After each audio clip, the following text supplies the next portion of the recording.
दिल्ली की पहचान और लगभग 150 साल पुराने ऐतिहासिक लोहे के पुल के दिन अब गिनती के रह गए हैं। भारतीय रेलवे और ब्रिटिशकालीन इंजीनियरिंग का ये बेजोड़ नमूना अब अपनी उम्र पूरी कर चुका है। दिल्ली की सड़कों पर बढ़ते वाहनों के दबाव और रिंग रोड को जाम मुक्त करने के लिए सरकार ने एक नया और आधुनिक पुल बनाने की तैयारी तेज कर दी है। लोक निर्माण विभाग यानी PWD ने जाम से मुक्ति के लिए एक बड़ा मास्टर प्लान तैयार किया है, जिस पर हाल ही में उच्च स्तरीय बैठक में गंभीर चर्चा हुई। ये नया पुल न केवल पुराने पुल का विकल्प बनेगा, बल्कि उत्तर पूर्वी दिल्ली से मध्य दिल्ली की कनेक्टिविटी को एक नई उड़ान देगा। अधिकारियों के मुताबिक दिल्ली मेरठ और दिल्ली देहरादून जैसे बड़े एक्सप्रेसवे के सराय काले खां पर खत्म होने से जो ट्रैफिक का सैलाब आएगा, उसे संभालने के लिए इस नए पुल का निर्माण अनिवार्य हो गया है।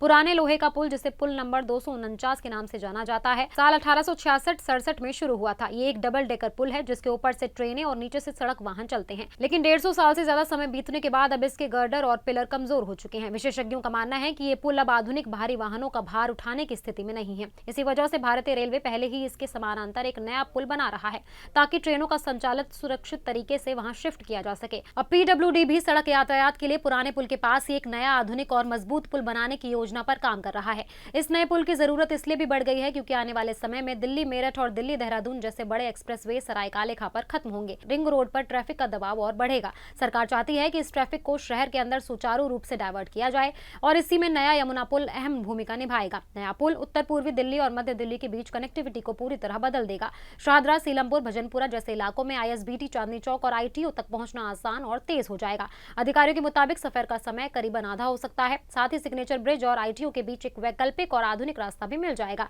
जिससे लंबे जाम से राहत मिलेगी। PWD फिलहाल ओल्ड वजीराबाद से कालिंदी कुंज के बीच पूरे इलाके की फिजिबिलिटी स्टडी करेगा। 2 विकल्पों पर विचार हो रहा है। पहला, पुराने लोहे के पुल को हटाकर या उसके बिल्कुल बगल में नया सड़क पुल बनाना। दूसरा, सिग्नेचर ब्रिज के पास एक नया विकल्प तैयार करना, ताकि वहां का ट्रैफिक दबाव कम किया जा सके। सबसे बड़ी चुनौती यमुना के फ्लड प्लेन में निर्माण की अनुमति है। इसके लिए यमुना रिवर फ्रंट अथॉरिटी और पर्यावरण मंत्रालय से मंजूरी लेनी होगी। पहले भी ऐसे प्रोजेक्ट पर्यावरण क्लियरेंस के कारण अटक चुके हैं। अगर ये योजना समय पर जमीन पर उतरती है तो न सिर्फ जाम से राहत मिलेगी, बल्कि दिल्ली की ट्रैफिक व्यवस्था को भी नई दिशा मिलेगी। अब सबकी नजरें सरकार की मंजूरी और इस महत्वाकांक्षी प्रोजेक्ट के अगले कदम पर टिकी हैं।